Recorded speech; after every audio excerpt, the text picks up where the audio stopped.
Every soldier has that one place that made them, the moment where everything changed. For some, it's the battlefield. For others, it's the place where they first learned what it means to earn the title infantryman. Today's guest, Robert Castillo, joined the Army back in 1997, back when the world felt different, before the towers fell, before the war began.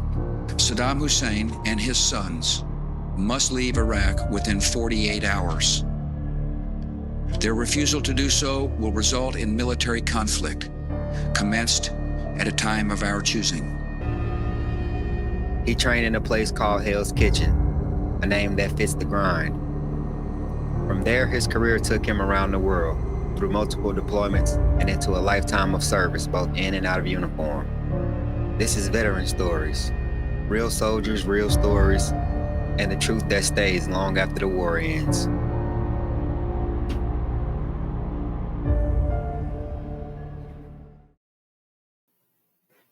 Big dog, what's going on? What's going on, man? Long time. Nah, no doubt, bro. Appreciate you joining me. Appreciate you having me. Sure, man. We're going to get right into it, bro. So, you were born in Chicago and raised in South Central California. How would you describe life growing up in both places? You know, growing up in Chicago, I wasn't there that long, Granted, I was born there, but I moved to LA, probably about like the 6th grade. So, Chicago was cool, but California was a totally different place, man. The lingo was different. The way they wore their clothes were different. So I had to go through a whole different change. And granted, like I was in the 6th grade when that happened. So it was totally different, man. But love the West Coast. I consider myself to be from California more than I do, Chicago, even though I was born there. Sure. Okay. What kind of person were you before the Army? Like, what drove you back then? Man, so I was always into art. That was really my biggest thing throughout grade school and high school. Hell, I even had a scholarship to go to the Art Institute of Chicago back in the day, but schooling just was never my thing. Yeah. So my sister was in the Navy actually, and like she was probably my biggest role model at the time, and then I pursued going into the military because of that. So I even looked at the Navy, in the beginning, but it wasn't really my speed. I really wasn't digging being on a whole boat. You feel me? So I went to an Army recruiter, and he kind of brought me through the system. And he was in the 82nd, so he talked about that a lot. But I told him I just wanted to blow some shit up. He was like, "Have you ever heard of the infantry?" I was like, "No." And so he put on the little disc or whatnot and showed me what it was. I was like, "Yeah, sign me up for that." Yeah, sure, bro. So what were you hoping to find? Discipline, purpose, brotherhood, something else? So, growing up with my dad in LA, he was extremely strict, right? So I already had discipline, but I was looking more of a father figure, if anything. I was searching for that because granted, I grew up between my mother and father, but my father wasn't always around, and like his guidance was kind of weird at that time. Growing up as a young man, we don't always understand our fathers. You know what I'm saying? They pretty much don't understand how we operate neither. So we kind of, we going over each other's heads with it. And so I was looking for more of a direction than anything. I did, like my dad was a plumber and he was successful at what he did, but I didn't want to do that. I wanted to do my own thing. I had ambitions. My ambitions were bigger than just turning wrenches and things of that nature. So, and no, I'm not knocking anybody that do it, but that just wasn't my thing. How did your family react when you told them you were joining the military and you chose the infantry? Well, my mom had to sign for me because I was 17, right? And she didn't know what the infantry was. She just knew that I was going to the army. And so she was like, that's what you want to do? I was like, yeah. And so she signed. Sure. Hell, I didn't even know what the infantry was. Internet wasn't that big of a thing in 1997. So it was like, yeah, it's not like I can go on Google and search for this thing, look it up. That was non-existent. You either was going to go to the library, hit a book, or you were going to ask somebody that already knew, and I didn't know any of that. So, she had no clue, and neither did I. Nah, that was for sure. Going in there blind, that probably worked better for you. Pretty much. What was it like when you arrived at 38G? Any memories from that? Oh, I remember everything. So, yeah. So I flew into Atlanta, right, from Chicago. So the humidity was the first thing that got me at Atlanta airport. Then they put you on a bus. And so you on a bus for like forever. So I think it was afternoon when we got into Atlanta. By the time we got to Fort Benning, man, I want to say it was like damn near midnight or something like that. Yeah. So it was cold as fuck. And, you're sitting in this auditorium, just sitting there. Then somebody come in and say, hey, welcome to Fort Benning, home of the infantry. They don't really get into the specifics or anything. You're just kind of going through like the rigmarole of 30th AG. Mm-hmm. And so, no one knows what to expect, but you heard some things from, the rumor mill gets started real fast, 30th AG. So, man, I hear you're going to do this and that. No one really knows, it's just all rumors. So, you get your basic issue PT, so you think you high speed now because you got some fucking PTs. Yeah, you're a soldier. Right, you're a soldier. They give you fatigues, you get fitted for all that stuff, boots. And back then we had the black leather boots. So, you got 2 sets of those and you're trying to break those in and they suck. But you like, I guess I'm a soldier now. You know what I'm saying? You looking all funny, get your hair cut or whatnot. I didn't have any facial hair, so that was nothing for me. And I actually had hair back then, so that was something weird. I had to get shaved up, but it was good, man. And then one day, like 7 dudes just form up in front of you, and they don't say too much. They just call your name and you get on a bus. So you were assigned to Charlie Company 150, a.k.a. Hell's Kitchen. How did that nickname set the tone? Well, back then, all the battalions had different names, right? So 150 was known for Hell's Kitchen because they did a lot of KP. And then across the street from 150 was 258, which is known as a House of Pain and things of that nature. I don't know where the nicknames came from, right? We inherited them as we were there. So like 119 was called Candyland and things of that nature. But all of them were the same. We just didn't know that at the time. So, 150 set the standard for us. Hell, we used to get smoked for no reason.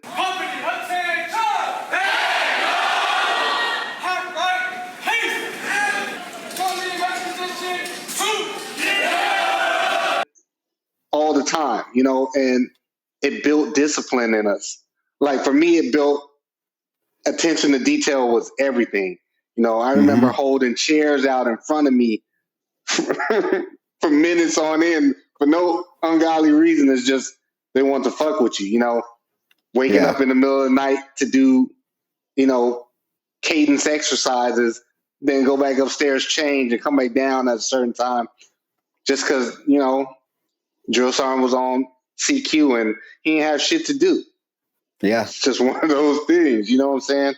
But over time you get used to it, and then, even when we were in, I guess, quote unquote AIT, we had no fucking clue because they were like, you guys should know this now, you're in AIT, and we looking at each other like, what the fuck is that? Like, it's all the same. Yeah, it's all the same to us. We're like, I don't know no different. So, Yeah, it was definitely an experience. I mean, hell, who would know 10 years from that time that I too would become a drill sergeant? Yeah. Okay. Which drill sergeant left an impression on you at that time?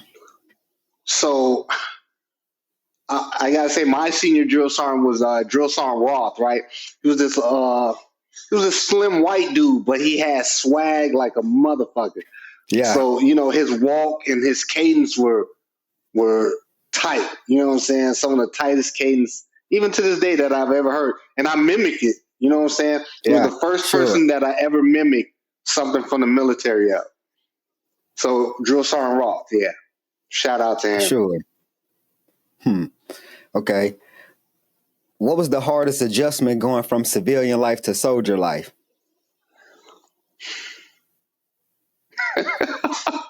Okay, I'll be honest with you.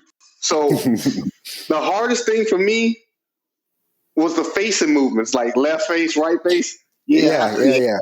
Yeah, your boy was screwing that up The DNC? tremendously. Yes, in the beginning. Yeah, so I had to work on that. Like push-ups and sit-ups was nothing. I ran cross country in high school and track, so running wasn't a problem.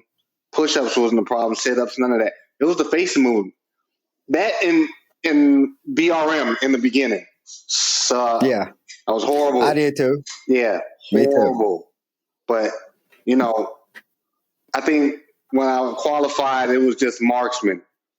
Yeah. It wasn't until I got to my first unit that I would get better at shooting. For sure. What lessons or mindsets from Hell's Kitchen has stayed with you all these years? I want to say attention to detail. So, my drill sergeants were meticulous at attention to detail.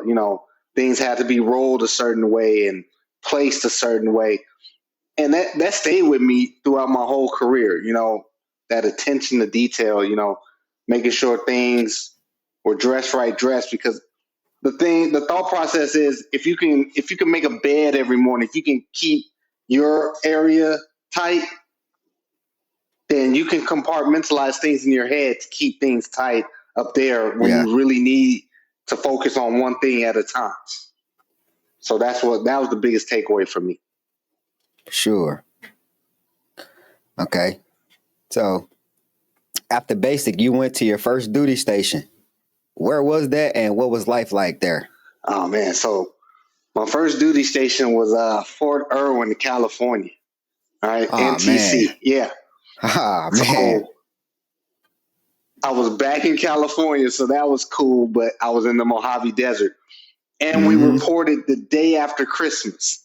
So, I showed up. Me, my battle buddy from basic training was actually my first roommate at Fort Irwin. And so, everyone was on leave. So no one was around. Everything was closed. And so I want to say we went to Vegas, like the next day, just to see what it was like. But again, I'm only 18 years old at this time. I had just turned 18 in like basic training. So here I am, first duty station, 18, going to Vegas. First time I ever seen a chick blow a cigar smoke out of her. Yeah, interesting. I know. Yeah. That was my introduction to strip clubs and things of that nature. But, I would later see a lot of things at NTC on the back end that would change the way I operate. Because, as a young soldier, we talk about land nav and we do land nav, but being out at NTC as a soldier was totally different. You had to know the terrain out there. You had to learn how to really read the map and how to navigate, because when you're a private, you're a driver. So you're going to be driving something. Right. So we had these 5.57s, which were World War II tanks that we used to drive as the Op-4 before they switched over. Right. So as a driver, you had to know the terrain. You had to know how to navigate through the terrain and things of that nature, and which made me a very great map reader. So Yeah. I learned how to read terrain, how to use a plugger and GPS and all that stuff way before I was even an NCO, because we were trained to do it. I remember going through my first EIB there, and well, shit, I got my EIB on my first try, but I was blade running from day one. You know what I'm saying? So just NCC showed me how to use the terrain to your advantage, right? Because we were OP4, so we're always fighting somebody, but we still did regular infantry stuff on our downtime. Like we did gunnery, we did live fire exercise, we did bunkers, so enter and clear a room wasn't really the biggest thing back then. 9/11 hadn't happened yet, and so I think the biggest thing that went off was the USS Cole had got hit with a suicide bomber, and I think it was like a Saturday. We were sitting in the break room looking at it. Yeah, that kind of lead me right into my next question. How would you describe the Army culture back then, before 9/11 changed everything? So before 9/11, the Army was, I wouldn't say we was lax, but we were definitely not prepared to go to war in the Middle East. We was more focused on the threat of fighting, the Russians. So it was more like the Ivans. Everything was about killing Ivan and things of that nature. Cold War tactics, which will still be used in Iraq and Afghanistan, but we were more focused on the European front than anything. So a lot of guys were going to Germany and things of that nature, which I also too would be there too. But the Army was different. The mentality was different. I wouldn't say we was lax. It was almost like being a dog that's being trained to fight, but you never get to fight. So a lot of people went through years and years of training, but never got to get let off that leash. Where we would get our chance to get let off the leash. Sure. Did you ever imagine that one day you'd be a part of a generation that went to multiple combat zones? Oh, hell yeah. Yeah, I mean, when you figure out what the infantry is and what we do and what your job is, for any young soldier, that's your dream, especially an infantry soldier. You want to go to war, you want to experience it, you want to know what that is and what it feels like, to be in battle. You want to put all the skills that's been given to you, trained into you, instilled in you, and then you just want to be let loose. Let me go bite some people. Let me see what it is and what it's not. So yeah, I was excited.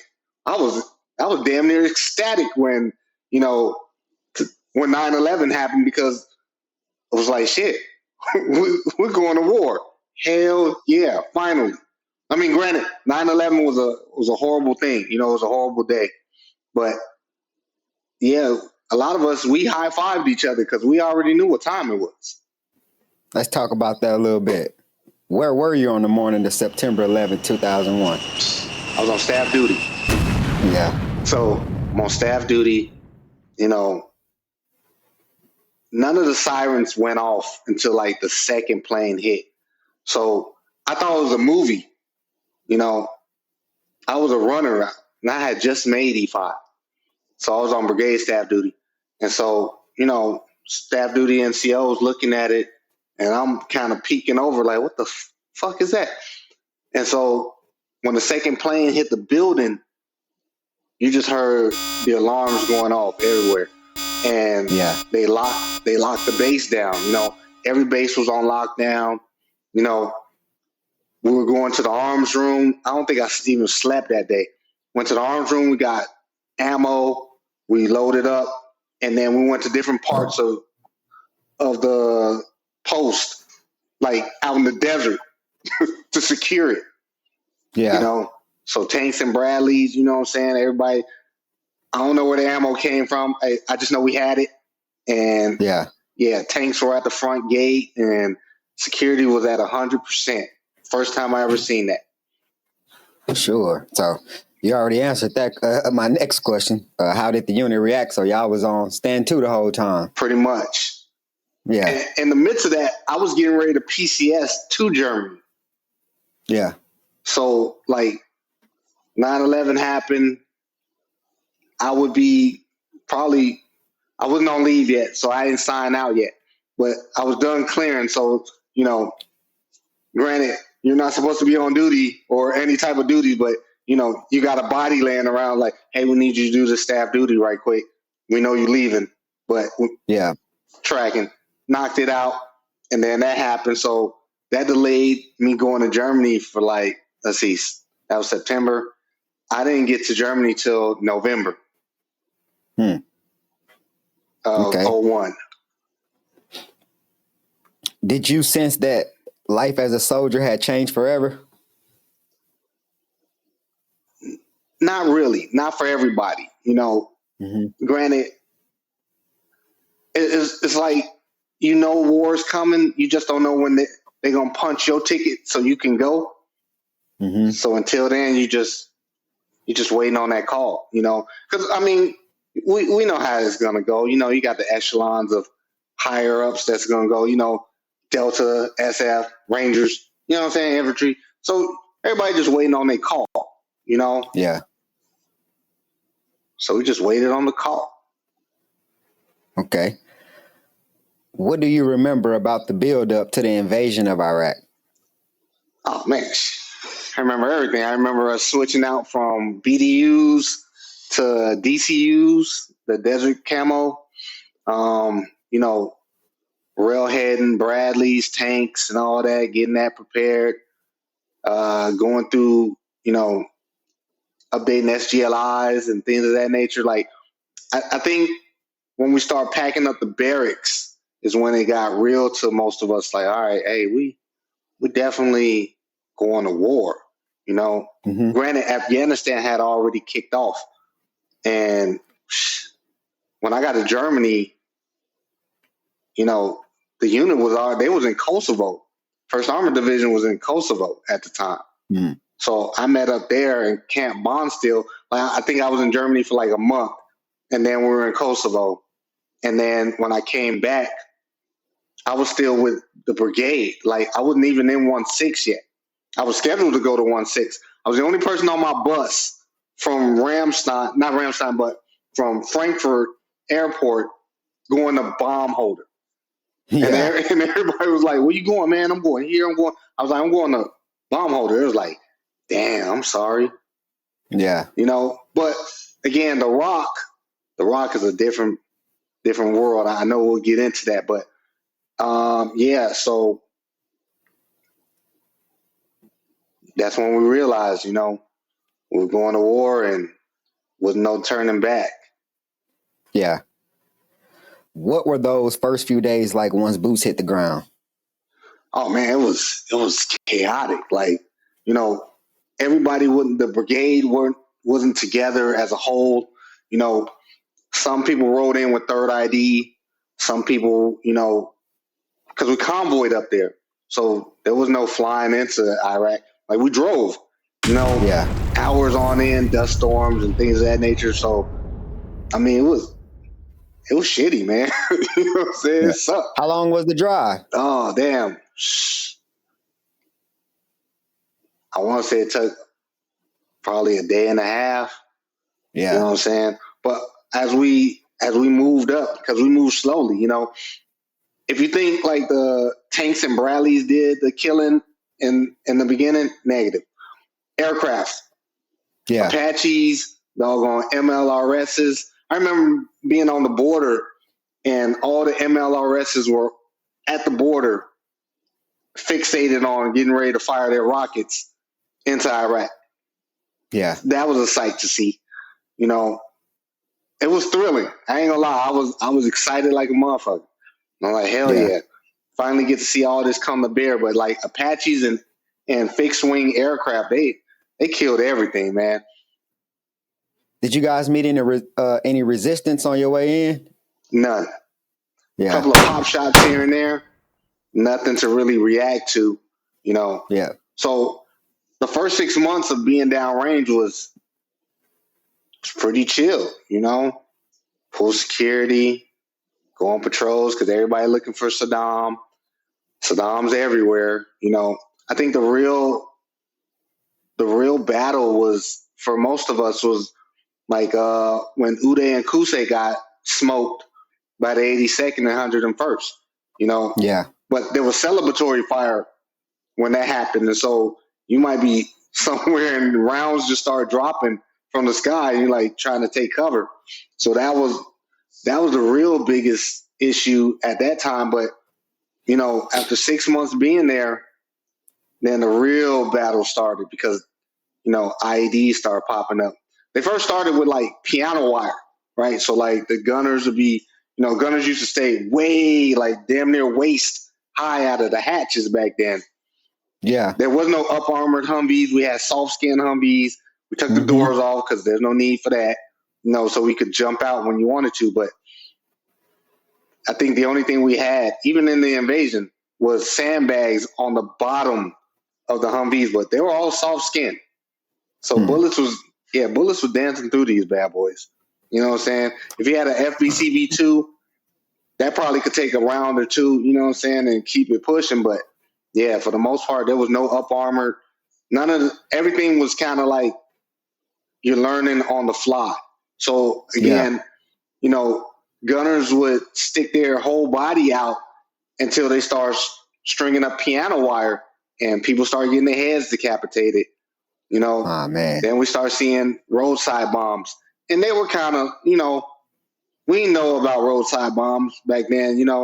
We got a whole class on it now, but back then you see like a dead animal, you're not thinking anything of it. You driving past, boom, oh shit,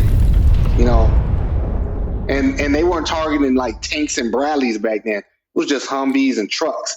And since there was no armor, in the first battle, in the first tour, there was no up armor Humvees. We didn't know what the hell those were. Yeah. Okay. What did leadership look like in that kind of pressure and uncertainty? I was a young team leader at the time, so my squad leader, he kept it fairly calm. Everybody was kind of just worried about making sure that one, Joe did their job, that you do your job, and everybody just trying to do your job. Like as an E5, I really didn't get into the weeds of like my platoon sergeant and PL and all that because I really didn't give a shit. Yeah. I get it. Orders come down and we execute. That's all I cared about, back then. Like, yeah.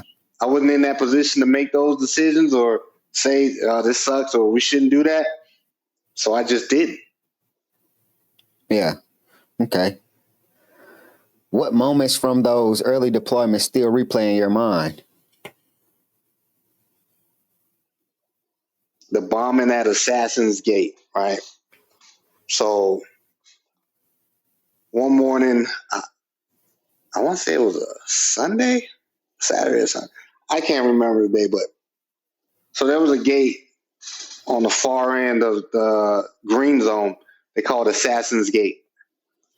And that was the first time I ever seen a V-bid go off.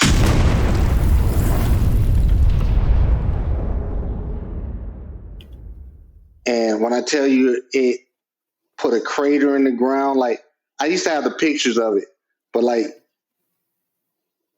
it's probably the worst carnage I ever seen. And it wasn't like American carnage. It was Iraqis because majority of them got killed in the blast, but it was I can't unsee that in my head, Yeah. That was OIF-1? Yeah, that was OIF-1. Man. So, man. We would come back from that deployment. We did 15 months on that deployment. When we got extended, a lot of people were upset because, people had plans, my wife's expecting or, just things of that nature. And the up tempo was so high that most people didn't even get to go home on leave. So everybody was looking forward to getting back to Germany, excuse me, just to get away from all of that. So we got back, you know, you go through the whole end process, and then, you know, leadership's like, hey, if you saw something, say you didn't see nothing, you know how to. I can't say that my leadership was wrong in saying that, because, granted, I've said it too. You know, Yeah. if you want to keep doing what we do, because, again, business is good now. You know what I'm saying? Like, our business is good. Like, it was so good that our MOS was a star MOS. Because there was a time that I wanted to get out of the infantry just to see what else the Army had to offer, and I was locked in. They were like, Sarge, you can't reclass. You're a star MOS. Like, there is no getting out. Yeah. So I stayed, you know. But it wasn't until I became a squad leader that I would truly come to love being an infantryman, you know. But yeah, we got back from OIF-1, and I want to say the Germans were shooting artillery. So, like, the artillery be going, you can hear the booms in the background, and you know, we like, oh shit, you know, we kind of ducking and stuff. We're not knowing that we're shell shocked. Some of us aren't even aware that, you know, that we're suffering from something, because we have no clue of what this is. You just know, like, damn, that was weird. You know, everybody would go on leave. We would transition. I would come to 1-6 right after that, and Captain Castillo would come from brigade to 1-6, and that's how the Raiders end up getting started. Yeah.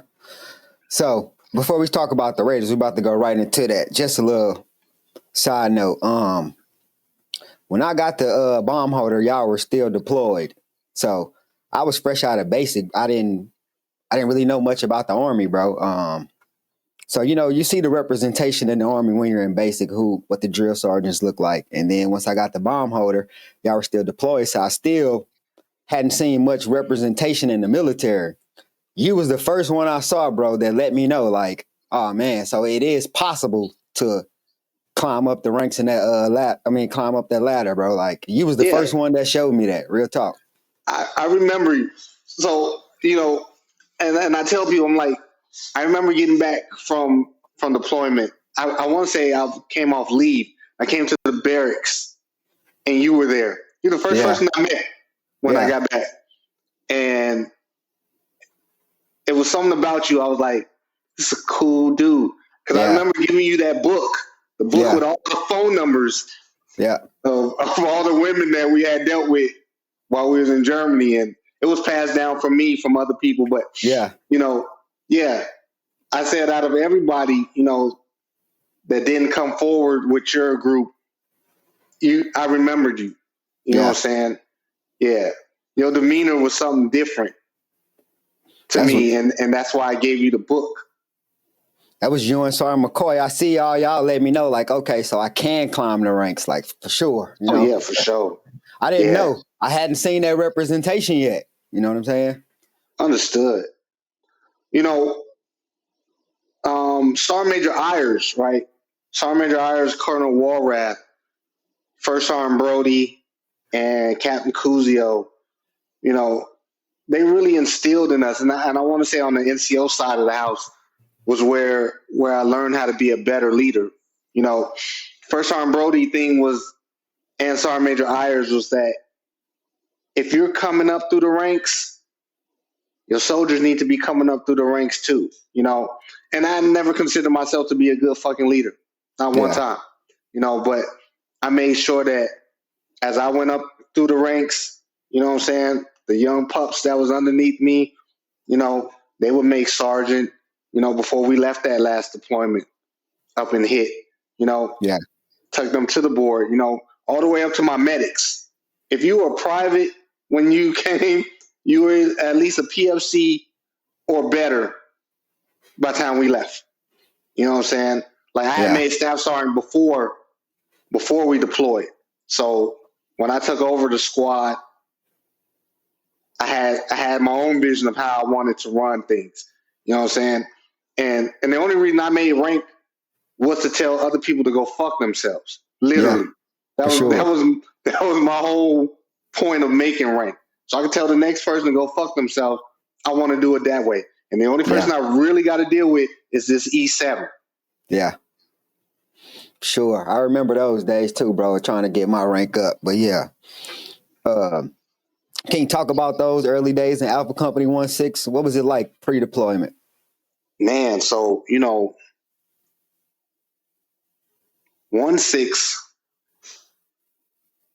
it was kind of disorganized when I got there, right? Because First Sergeant Brody wasn't there yet. And then we had another First Sergeant, I think his name was Kaufman or something, but he was a total alcoholic. Like, he would always be drinking, So, like, his leadership was wild to us because, granted, it's Germany and, everybody's a little lax in Germany compared to stateside, which I liked about that. If you wasn't doing shit on the weekends, then you was free, like free as all get out, as long as you did it right, And we were, this is bomb holder, so the reputation that precedes bomb holder, man. So we lived up to that name, and 1-6 definitely lived up to the to the hype, So life was good, If we weren't training, then we was clubbing, man. I used to club from like Wednesdays to damn near Saturday, prepare for PT for Monday, and rinse and repeat. I don't know how we were doing it, but we were, Some of the guys were married and most of them weren't. But I mean, life was good. We had good dudes all over the place. Like, I remember when Sean Hill came. I remember, all them dudes. I remember when Centeno showed up. I remember Bustos, all them dudes, And even though they weren't in my platoon, Centeno, Bustos, Tally, Sergeant Martinez at the time, Gerst came to second platoon, middle of the deployment that we were on. All them dudes, they were young privates, man. They were like PFCs when I met them, young bucks, but they were good dudes, And the more training that we did between Hornfels, Grafenbeer, and all those, the unit got tighter, especially when First Sergeant Brody showed up. Because he showed up and he changed the whole direction for the NCO Corps. And so did Sergeant Major Ayers.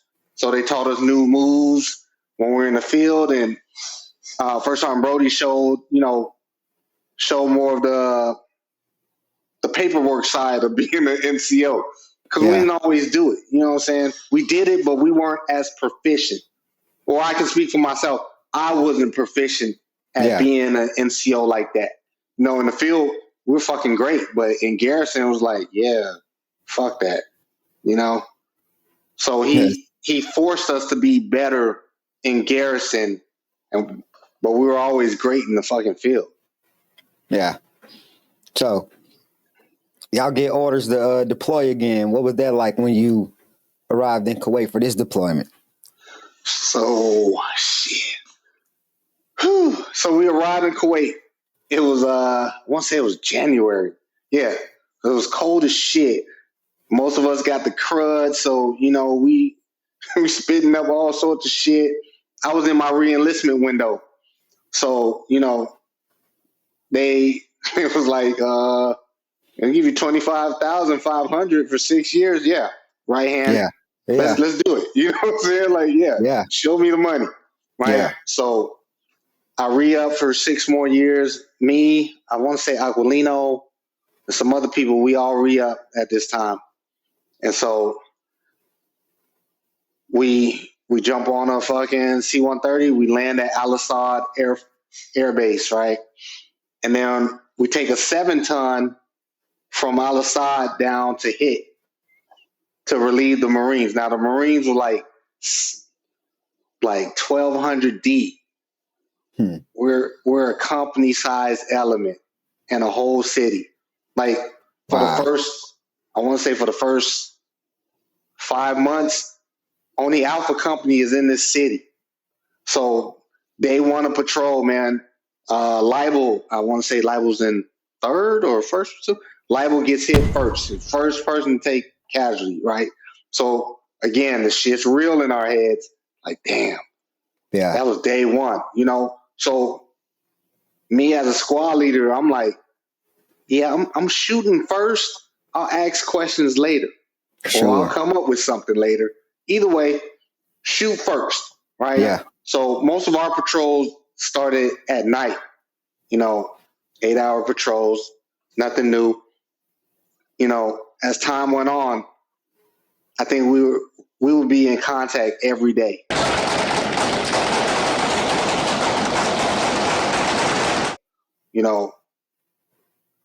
There were times like even back in bomb holder prior to that deployment that, everybody was, or I could speak for myself, I was going through some things mentally, but didn't know how to really explain all that. But because of the work that we do, I would just compartmentalize it and stick with the work. So, by the time we took our first casualty, like we had a lot of wounded people, people was getting shot, people getting hurt. But like our first KIA was Pataki, right? For our platoon. So Pataki was the first KIA. And that one rocked second platoon. June 26, 2006. Can you talk about that day? Oh, yeah. I know that day like the back of my hand. So, we were QRF for the day, and Sergeant Poach and his squad, because he was weapon squad, they were going out to OP Apple, that's what we called it, right? So Pataki came in to get the radio from me because I had the radios. So he came, he was like, Sergeant Castillo, you got the radios? I was like, yeah. So he was like, can I get it? I was like, yeah. So I was like, I see you guys out there later. He was like, all right, son, cool. So I want to say maybe 5 hours from that time that we spoke that morning, we get troops in contact, Apple OP. So, of course, I'm on QRF, so we launch out. I get there. They're bringing Pataki down on a stretcher, and he was like, Sergeant Castillo, get these motherfuckers for me. I got you. So we go up there, we assess the situation. And so, Raider 6 was like, hey, we need to find this guy. So we spread out through the area. Now, this is where I learned to harness the dark side, I like to call it, of the infantry. So most of the time I never took it personal, but this time, watching somebody in your platoon, you know what I'm saying, I took that personal. And later we will find out he died, but at this time he was alive. But the fact that, you know what I'm saying, like he was shot blatantly and in the open, which I had set up this mirror, right, on this OP. So I didn't have to put my soldiers in danger. You could still see the street. You could still engage from where we were. But I didn't want to put any soldiers out there. We didn't have no camouflage. You know what I'm saying? There's no cover and concealment there. Yeah. There's cover, but there's no concealment. So I'm not going to let you just stand out there in the hot fucking sun waiting to get shot. You know what I'm saying? I wouldn't put myself in that predicament. Why would I do that to a soldier? So I put this big ass mirror there. And we never had any problems. Someone took the mirror out, put Pataki out there. Pataki got hit. Now here we are on QRF trying to find this motherfucker. So we go house to house. We stay in the OP. Sergeant Robo and his squad show up. We hold down the OP until probably like maybe 2,200. And then under the cover of darkness, we make our way back to Firm Base 1. What was that Firm Base 4? Anyway, it was a school. And when we get there, I go upstairs. Actually, I run into Doc. So Doc Vent, who was our medic, he was like, Pataki didn't make it. And I was like, what? So I run upstairs. I don't even think I cleared my weapon. So I run upstairs to where the squad leader stayed. And so I see Sergeant Poach, I see First Sergeant, I see the commander, and Sergeant Poach crying. And then I knew he was gone. So when I went up to the roof, Sean Hill, McCoy, Gillen, everybody's up there, Morales, everyone's up there and they're crying. And I just stood on the side of the roof, man. And, I shed my few tears. And the next day, it was back to work as normal. We did the Memorial Day after that, but like I had team leaders was like, I can't do this. We had people that I ain't signed up for this. Granted, I'm not the type to be like, well, you shitburden on me right now, because I get it. You just watch somebody that we all know came up with die. You know what I'm saying? And that was a hard thing to do for us. We did the memorial, like I said, the day after, and I cried, man. It was the first time I ever cried in deployment, and I ain't give a shit. You know what I'm saying? Like we grieved for our guy, and then shit, maybe a month or two later, TJ would die, and that was the worst one for me because you could hear him. Someone was hot micing, you know what I'm saying? So you could hear him screaming, crying for his mom. Like he was literally crying for his mom over the net, and they couldn't shut it off. So everybody heard it. I was the second QRF on standby for that time. So, when the Bradley got hit right in front of the firm base is where he died. And so, you're a leader. So, you know what I'm saying? You think about your soldiers, you think about, all right, we just lost Fataki, now we lost TJ, that as a leader, that's spiraling in your head. You're like, fuck, how do I keep my dude safe but still be lethal at the same time? That one hurt the heart right there, and, again, everybody's mind frame would change again, because now it's like, we lost another one. Granted, we had wounded in action, a shitload of them by this time, but now that was 2 KIAs. And so I had this door, right? So I had this door it was our door to our room. So I started writing the names of the KIAs on there. So by the time TJ died, I went right back to the door and I put his name on there and a little prayer on the side of it. So then, push forward to, this is what, November.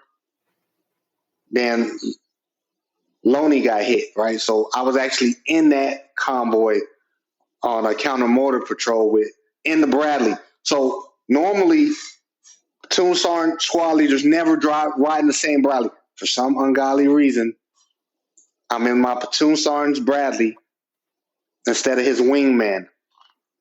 So Sergeant Rich is now our platoon sergeant.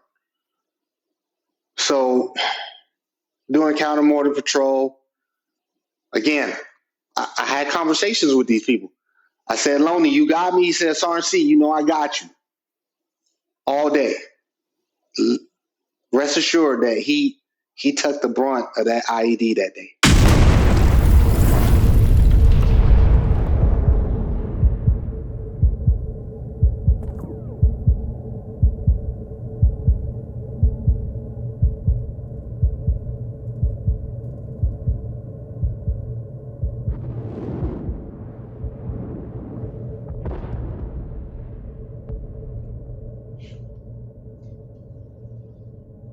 When I tell you that I put enough of Loney to fit in an MRE box,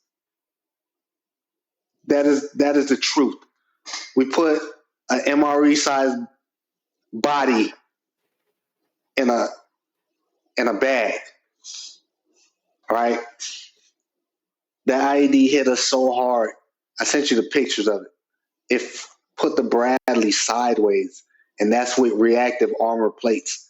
So this thing is heavy as shit, and it was enough to flip that Bradley sideways. It blew Loney and the hatch out from the Bradley. that we never found a hatch. But Loney's body hung from the driver's seat down to the ground sideways. So if the vehicle's here and that's the driver's side, his body was just dangling from there to the ground. Granted, I'm in the back of the Bradley, so I have no idea that we're sideways at this time. You know, all I remember is the slow motion and then nothing, and then someone calling for us. So by the time I come to, I'm looking at my guys, and they're asking me why I'm up there, and I'm asking them why they're down there. We don't know that we're sideways yet. So Sergeant Rich asked me, I asked him to drop the ramp, and he was like, I can't do that. And I'm like, why the fuck not? You know what I'm saying? Like, get me the fuck up out of here. So he was like, can you open the door? So when I opened the door swung down instead of just, you know, swung out like a normal Bradley door does. When it swung down, it was like everything snapped. And I was like, oh shit, we're fucking sideways. And so I started getting my guys out. And as soon as we got out, we took fire from 3 sides. So here we are on this little hump of dirt, taking fire from all 3 sides.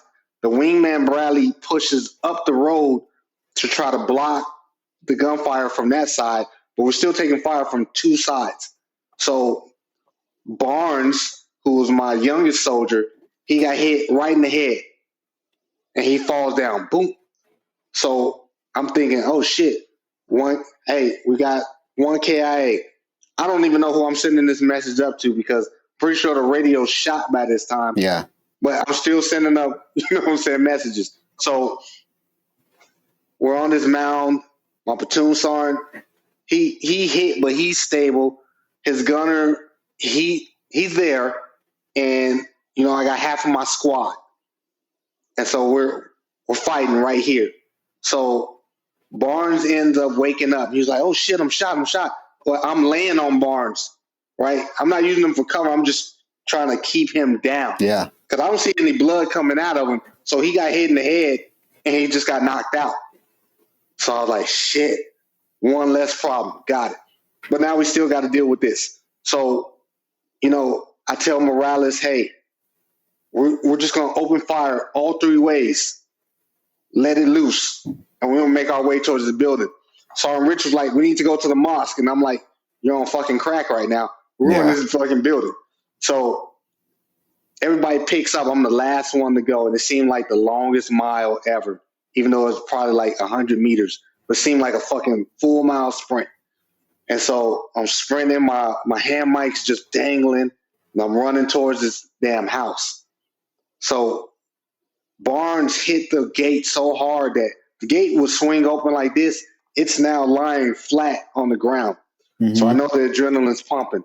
We go in, we clear the house, 2 ladies in there, we secure them. So we're still taking fire. So I go up to the roof, I'm returning fire there. I'm the only one on the roof. I'm not even thinking about anything else. Like my guys are like in disarray right now, trying to hold down the fort on the bottom. So I'm the only one at the top. So I want to say it's the first time I use grenades up and hit. So I throw 2 grenades to the left and to the right, and that pretty much calmed down the fire that was the effective fire that was coming to us. And so I go back down into the house. You know, we start treating casualties. By this time, the ground medevac is on its way. They get hit by IED. So it's taken a while for even QRF to get there. So by the time QRF gets there, you know, almost half the task force raider is on site. You know what I'm saying? And First Sergeant was like, can't leave Loney out here. No one's leaving until we get Loney. So in a cloud of smoke, all squad leaders, again, none of this is protocol. But we're not running off protocol right now. You know, we're running off this pure emotion.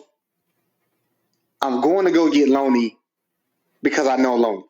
I knew Loney when he first came to Germany, and he sucked as being a dismount, but he was great on the track. He's a great driver. He was an Alabama fan, and he loved life, and now I'm going to go pick him up. So pick up his body, we put him into another Bradley, and then we wait for EOD to clear the scene, the wrecker to come pick up the Bradley, and then we walked back to the train station because I wasn't jumping in the Bradley, not that night. Yeah. So we all walked. The company walked under the cover of tanks and Bradleys and 2 Cobra helicopters. We walked back to the train station. And instead of doing anything, I went to the door and I started putting his name and a scripture in there. And then we did his memorial. By that time, I had my fill of watching soldiers die. You know, it was taking its toll on me, but I didn't know how it was taking its toll. But, you know, you get tired of hearing and seeing it because, I mean, that deployment, a lot of people died, you know, not just from our side, but like, you know, from 136 side and things of that nature. I think, I want to say we lost Bixler. Was it Bixler? Yeah. I think we lost him Christmas Day. I mean, the Ray Tower caught it and everything. Like, he was brand new. Like, most of these guys were brand spanking new, like Camps, Jackson, Clark, all them boys. You know, they were brand new privates. And I would pop their cherry on one mission alone. And that was the battle at Big Blue. So Task Force Tomahawk, who had recently lost some guys in an IED blast with us again. My platoon sergeant was on leave. So I'm in his track with his gunner and driver, and his wingman, which is Thorn. His gunner is, I think the driver was Hervey, or Hervey was the gunner. One or two, but they drop ramp, and the ramp is on a pressure plate IED. When the ramp went up, it blew some members of Task Force Tomahawk, which was Force Recon, over a wall, they end up killing the interpreter, fog of war. But 2 of them got hurt, blown over the wall. Hervey got injured. We lost that whole Bradley. And then, you know, EOD cleared. They hit an IED, and I think the tire damn near the blast pushed me back into the TC seat inside of the Bradley, but the tire went over my head and missed. Yeah. So I dodged another bullet on that one, you know. And then Bixler would die after that. And just before New Year's, we would lose Dole, who was a tanker in 135, to an IED in a tank. So, you know, we had our shares of heartache and pain out there, man. But I don't think the real battle was until we got back from that deployment. Can you share a moment that tested your mental or emotional limits as a leader? Yeah, the day Loney died definitely tested those limits. You know, there was a lot of things going on through my head at that time. You know, one, safety of my soldiers. You know, myself, recovering his body. Like I said, you know, First Sergeant said no one's leaving till we recover that body. But, you know, I still got guys wounded in this house. You know, we're trying to make sure that they're good. Granted, they can walk, but mentally, everybody's been rocked. You know what I'm saying? This IED rocked us. Not only that, that was sending a ripple effect throughout our platoon and how we operated. You know, you thought we were angry then, like we were angrier after the fact. You know, my philosophy of shoot first and ask questions later became my standard. You know, I would rather deal with you later on the radio or in person of why I did what I did than not do anything. Because the only thing that mattered to me was getting these boys back home. You know, some of them They had wives, they had families, Pataki and Loney would never get to, have kids of their own and do those things that, some of us take for granted now. And granted, I got no control over who lives and dies in war, but as a leader, you still always think about what could I have done better. But yeah, that day, our mental capacity was stretched to the utmost. It's trying to figure out, do I move, seek different shelter, or do I fight in place? Can I even move with all the guys that's kind of injured right now, or do we hold what we got, wait for the cavalry, and live to fight another fucking day? There is no solo mission gung ho out there. Like, without the team, without the squad, it's not happening. You know what I'm saying? Yeah. And you lean heavy on them boys. Just like, I leaned on my soldiers because they motivated me. You know what I'm saying? There are times that I didn't want to get up and go do this shit. But we all got a job to do, And some days I had a team leader who was like, I can't do it. That's fine. You said it while we were here. Sit this one out. But we still got to go do what we got to do. I need you fresh in it. You know what I'm saying?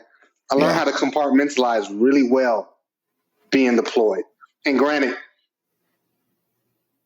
did I want to deploy? Yes, because again, being deployed is like being home at this point. You know what I'm saying? Every time you deploy, it seemed like it just felt better and better. Granted, the risk of deploying, but it's something about there that's so simple. It's kill or be killed, and it's easy. Mm-hmm. You're either going to kill and survive, or you're going to die. You ain't got to worry about taxes. You ain't got to worry about light bill, phone bills, nothing. None of that matters when you're down there. So it's almost like I love being downrange. Like, I think I was addicted to deploying because that's what I wanted to do. Because it was simple. You know what I'm saying? The only thought process, survive. Okay. How did you and your soldiers keep morale alive during those times? Oh, shit. Well, phones, we didn't get phones till like maybe month 3. We got a sat phone. So that kind of, boosts morale. But for the most part, Joe going to be creative regardless. Like, Agolino made a fucking duffel bag into a punching bag. So, we'll go up there on the 3rd floor and punch at it. And I learned how to box dealing with Agolino. Everybody had their own nicks and knacks. Of course, porn ran rampant. So that was always a morale booster. Movies, watch movies when you could, or TV shows, whatever floated your boat, By that time, we had got a little internet, so people catch up on things like that. People had shoe fetishes, man. People had to get fresh, They was buying things to make sure when they got back that they were good to go. Me, I would just like to call my bank, just to hear them tell me the balance. Yeah. Like, yeah, all right, cool. Stacking my bread, and just making sure my people's back home, because I wasn't married at the time, So I was just making sure my moms was straight, and everybody kind of did they thing together or by themselves at times, just to ease the time. But I want to say the holidays downrange were kind of I think that's where it hit home the most. So like I would go up on some of my soldiers' shifts and be like, man, go on, take it easy, man. I'll pull your shift so you can go, eat right, or, make a phone call, do whatever you needed to do. But that's the type of leader I was. I'm not afraid to go do something that I'm telling you to do, because I should be able to do it myself. So, and of course, 1-6 was notorious for instilling that in NCOs, at least when I was there. We take care of soldiers, and you're not gonna coddle this motherfucker, but you're gonna take care of him. And that was my way. I get up on the 50 cal, I sit there and pull guard. I got no problem with that. Okay. Do you remember one of the lighter or funniest moments that showed the human side of war? Yeah, so we were on patrol one time. Say this was Gulf sector. So it was in Gulf sector, which is a pretty it's more like the rich side, I guess you could say, of hit. The buildings were nicer, they were bigger, and people, you didn't have too much problems out of there. So they would normally send us there after we got hit or we went through something traumatic. It was more like to just ease you back into rotation of patrolling. Made no sense, but we went. So I remember we were walking and we smelled perfume, and like it hit us like from a mile away and was like, "You smell that?" Yeah. I'm like, "That's not us." I said, "I smell a woman," and everybody's like, "Yes, I smell a woman too." Sure enough, we round a few blocks, bend a corner, and sure enough, there's this young lady out there walking. It was like, we didn't walk towards her, but we walked past her just so we could smell her. You know what I'm saying? So that was a humorous moment for us out there. I mean, we would find times to have those funny conversations. Even during patrol, like we once talked about robbing drug dealers when we got back from downrange. You know what I'm saying? Just things of that nature. Sometimes you can conjure up the weirdest thoughts in a patrol or, sitting in the OP somewhere. Yeah. Trying to normalize the situation, bro. Pretty much. Yeah. So when you came home between tours, did it feel like the world was the same or you had changed too much to fit back in? I think because I was in Germany so long, I was in Germany for 7 years, so between those deployments and then coming back, I didn't really notice any difference in us until I came back stateside. So I left Germany in 2007, and I got stationed at Fort Jackson. Right, so I went to BNOC, and so BNOC was the same. You're dealing with everybody. You're dealing with all 11 Bravos, so everybody's deployed. So the conversation's still the same. Yeah, I shot that motherfucker and blah. Nothing different, So you don't notice anything. It wasn't until I met my ex-wife and I would have conversations around people that I started to notice that, yeah, I'm the one that's different. She was a civilian, so she never knew anything about the Army or, things of that nature. And I would sit there and talk to them about stuff we did on deployments.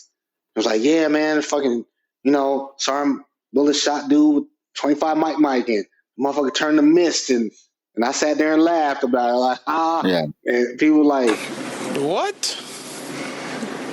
Bro, what are you talking about, man? Yeah, that's not normal. Like, yeah. And again, I'm like, I'm not really seeing that. I'm like, I don't give a shit what you think. But I did notice that I would go to like the supermarket and like if someone was behind me, I would get really nervous. Like I would sweat profusely and never knew why. You know what I'm saying? So I used to wear baseball caps all the time or a do-rag and a baseball cap so it could catch the sweat. But I would keep my 9mm tucked under because I want to grab it. Like I really want to engage you, but it's like you're not downrange. You're in a fucking supermarket, bro. Like get your shit together. But it's not dawning on me that something's wrong, right? Yeah. So I would do my drill sergeant time at Fort Jackson, and I would go back to the line. And when I got to third ID, I would deploy again to close out Iraq, and they were in al-Assad. So it was pretty much a cakewalk there. I was like, all right, cool.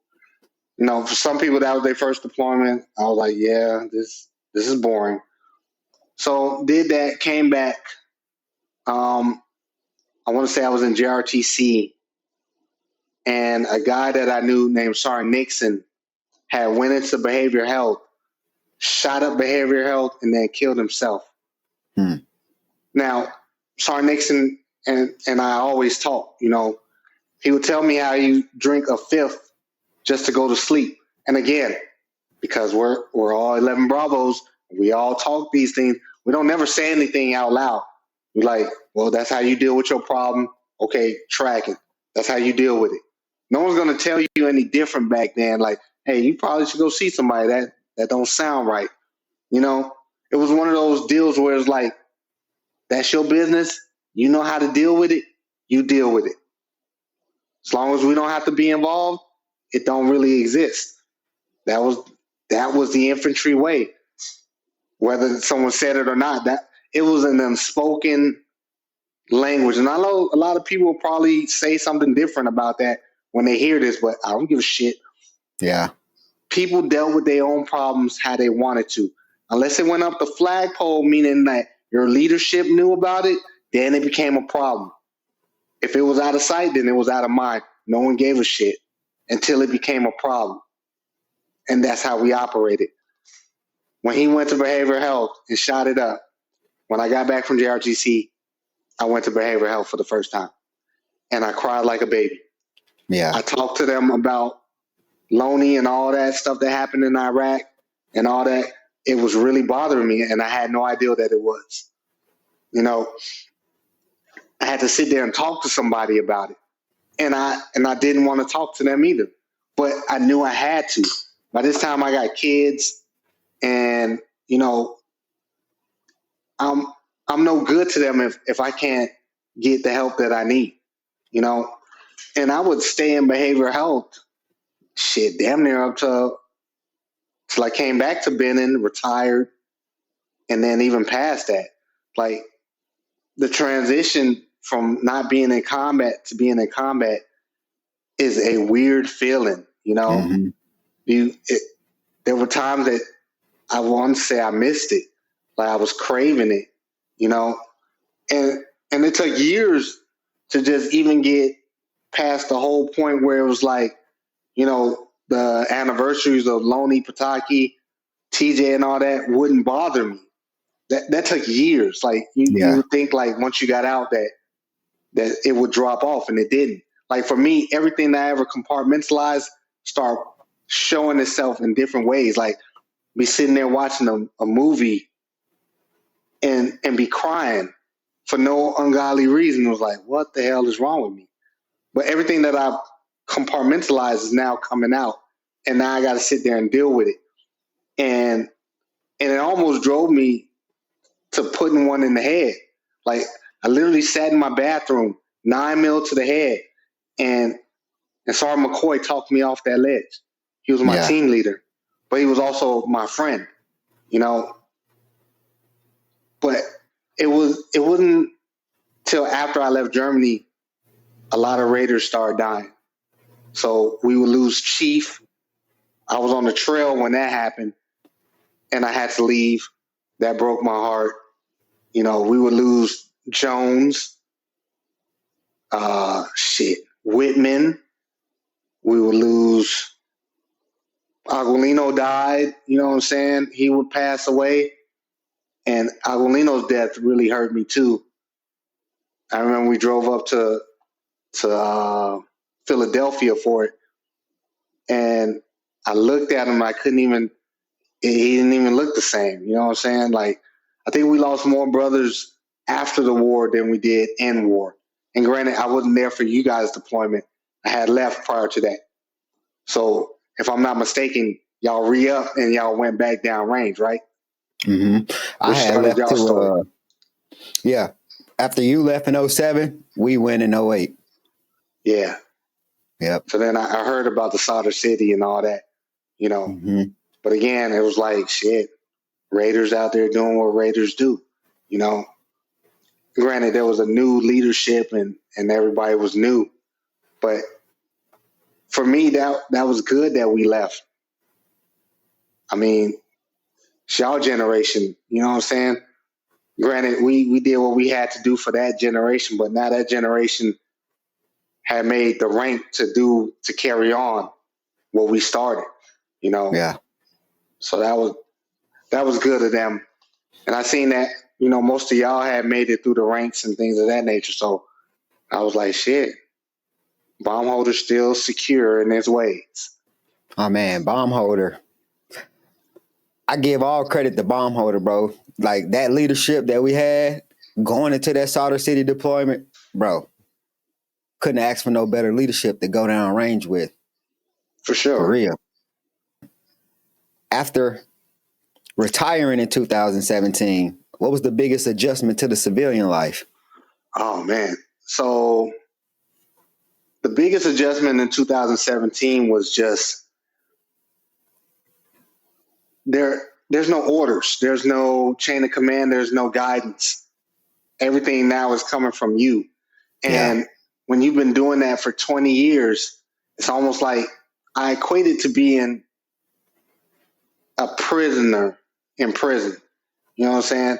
You did 20 years locked up and now they let you go and say, okay, you're free. You're sitting there looking lost like, okay, what the hell do I do?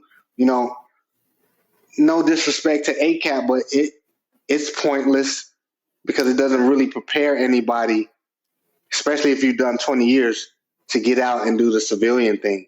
Like they need to revamp it. And maybe one day I'll go down there and give my word or two. But, you know, that was a shit show. So you kind of just at the mercy of all sorts of things. I think the only thing that really was a blessing was the VA, you know. So a lot of guys were telling me, you know, before I got out, like, hey, make sure you get that VA straight. Of course, I wasn't too much listening to them because I'm like, yeah, I hear you, you know, but 5 years from being out, like, yeah, it started to make sense. So, you know, I got my VA good. And so I was able to make good on that. But I went to go work for the VA too, because I wanted to help soldiers, you know. But then you get to VA and then you realize, like, I'm not really helping soldiers like I thought I would be helping soldiers, you know, because they got a system and how they work, and it don't always work well for soldiers. And so I was driving to Montgomery from Georgia, so that's an hour, a damn near 2-hour drive with a time change. So I didn't want to keep doing that. I would have just stayed in the Army. So I resigned from that position and I went through the Voc Rehab program, which is a good program. And I did an internship for a year at the FAA. Didn't really like what they were doing there. So I did another intern at the CDC.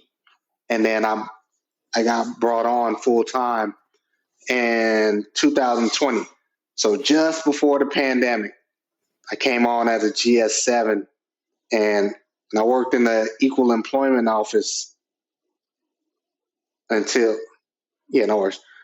And I worked in the Equal Employment Office until September of this year, of 2025, because, you know, everybody got riffed by the federal, you know, by the administration. So again, another chance to reinvent myself, because going through from 2017 up to now, like, that whole reinventing yourself is a real big thing. You know, learn to lean on mentors for those things, because I don't know what I don't know. And I never knew that when I was talking to my soldiers and, you know, soldiers of the past, that I was mentoring them either. Yeah. It was more like me just shooting the shit with you, but obviously, you know, certain things stayed and certain things didn't. So I learned from my soldiers just as much as they learned from me. Sure.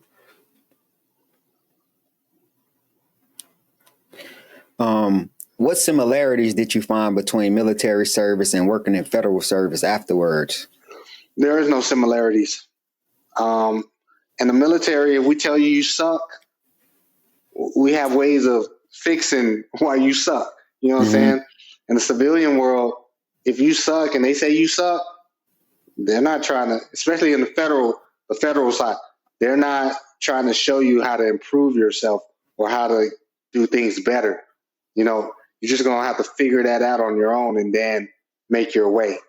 At least that's how I saw it.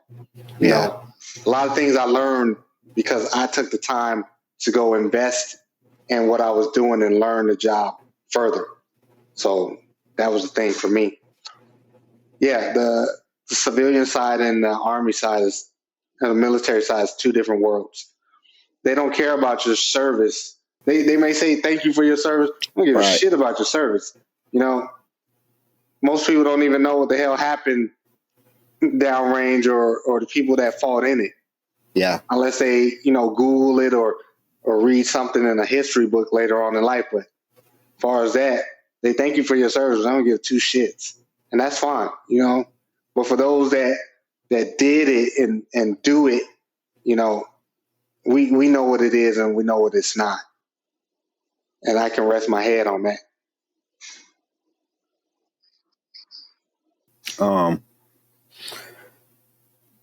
After so many years of serving your country, how do you process that kind of career shift? You know, you take it one day at a time, man. You know, there's not a part of my body that's not ready to just be a savage out there, you know? Yeah. I like pulling triggers just like the next person. But, you know, our type of brand isn't always necessary out here. You know, it's good to keep, it's good for you for defense, you know what I'm saying? To make sure that you can take care of yourself. But, you know, as far as what we do, I think we're way too aggressive for most people. You know, we might dumb it down with the things that we do, but, you know, sometimes you got to let that dog out the cage here and there. But I found better ways to do that, like, you know, going to the gym, working out, going to the range, shooting rounds downrange, you know, just things of that nature. Because if not, if you let it sit there and fester, it'll evolve into something extremely violent. Yeah. That, you know, I tell people, you can't put a lid on a nuclear bomb when it goes off. So imagine if a soldier who's trained and all they did was this their whole career, you know, they can be very lethal when they're ready. There's no closing that lid once they open it. You know what I'm saying?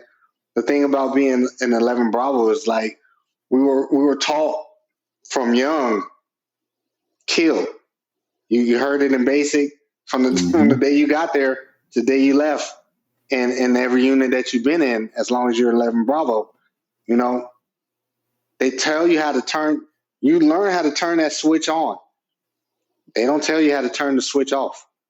You know, the switch don't never turn off. You just find different ways of staying at peace, you know? Because there were times where, like, you could say something and like that, the fuse was lit. I was ready. Yeah. You know? And my temper was like, I wish a motherfucker would. I'm skating out here with no stick because I wish you would.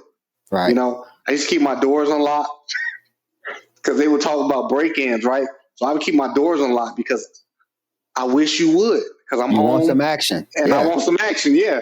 Mm-hmm. You know, so after a while, you know, you kind of learn how to tame the beast, but that doesn't happen overnight. You know what I'm saying? Yeah. I've been retired, 8 years now? I want to say it took damn near 5 of them 8 to really just be like, all right, man, we're here. You know, we're doing things. That's not the way we do it anymore. Like I literally have to talk to myself sometimes. And there has been times where I went back to behavioral health and was like, yeah, them demons still there, man. We still we gotta talk through some things, you know. It's exactly why I think that something like this is helpful, bro, because a part of your story when you say that, you know what I'm saying, you were sitting in the bathroom talking about your mental health stage. For some reason, we all damn near get to that point, bro. And I wonder, what is that? We all get to that point, bro. I think I wouldn't call it fear. It's just that it's so much compounding you at one time that you don't see any ray of light. You know, you don't see that light at the tunnel. Like when I tell you that Sergeant McCoy literally had to remind me of who I was. Like he had to remind me of that person that I was, you know, because you forget, you know, you're so wrapped up in trying to make sure everybody else is taken care of. But again, as a leader, you take care of people, but no one really takes care of you. You know what I'm saying? So now you got to take care of yourself, but there is no one else to help you take care of yourself. It's really you looking in the mirror and that ugly truth is staring in front of you like, yes, we are not who we used to be. And that's frightening for most of us because you're used to being what the Army designed you to be. And now you're who you started as, but you're not that person anymore either. You're something between the two, and you're trying to figure out who you really are at your core. Yeah. You know what I'm saying? Because you're no longer a soldier. That's not what we do anymore.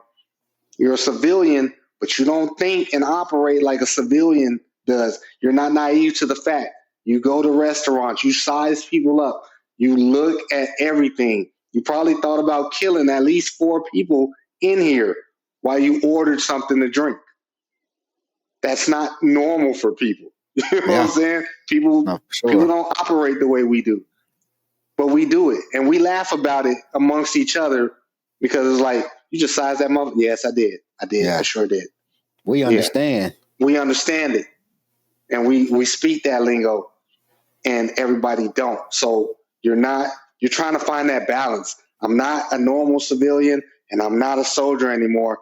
How do I mesh the two together to become who I am? Yeah. Sure, bro. What do you miss most about your time in uniform? I miss the people. I don't miss the units. I just miss the people, especially the people that we lost, you know, just to see what they would become or what they would do later on down the road. Yeah, I miss that more than anything. Okay. What do you want civilians to understand about what veterans carry long after war? If I'm being honest, I really don't give a shit what civilians think about how we feel.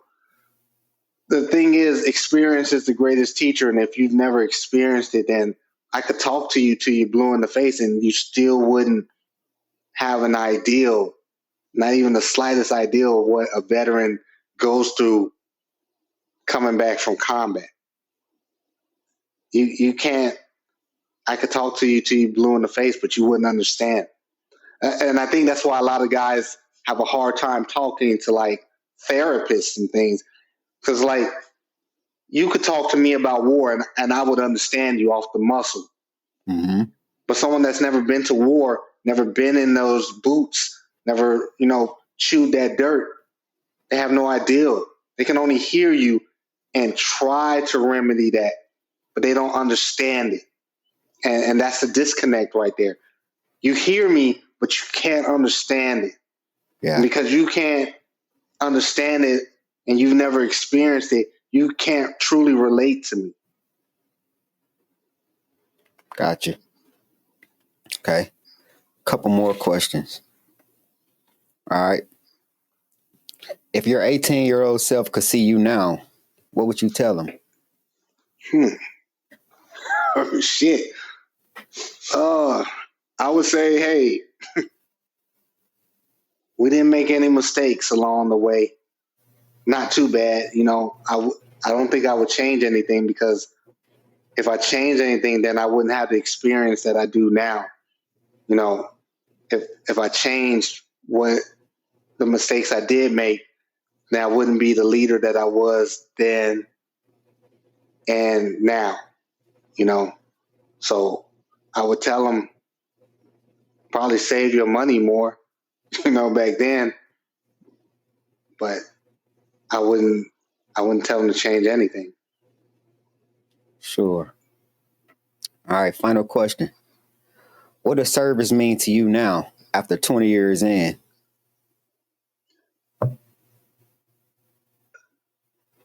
Service means everything to me. It's a lifestyle. I say the infantry, I don't say the army, because being an 11 Bravo to me was the greatest thing in the army. No matter what MOS other people are, to me, the infantry, you were the cream of the fucking crop. You know what I'm saying? There is no better MOS. And I say that proudly. I don't have any shame in saying that. The service that we do, we're in the business of killing people. That's the bread and butter. For 20 years, we honed that, or at least for myself, 20 years dedicated to one thing and one thing only: to close in and kill the enemy by means of fire and maneuver. That's all I wanted to do, and I loved it. I mean, granted, it's got its pros and cons, don't get me wrong. But at the end of the day, I still loved it. I still love the infantry, I tell people, my mom was my mom and the infantry was my daddy. It raised me. It taught me damn near everything. From the grinds of Hell's Kitchen to the battlefields of Iraq, Sergeant Robert Castillo's journey reminds us that the uniform might come off, but the discipline, loyalty, and purpose never fades. This is Veteran Stories, a place where soldiers who lived it finally get to be heard. I appreciate your time, Big Sarge. Hey, I appreciate you having me, man. Thank you.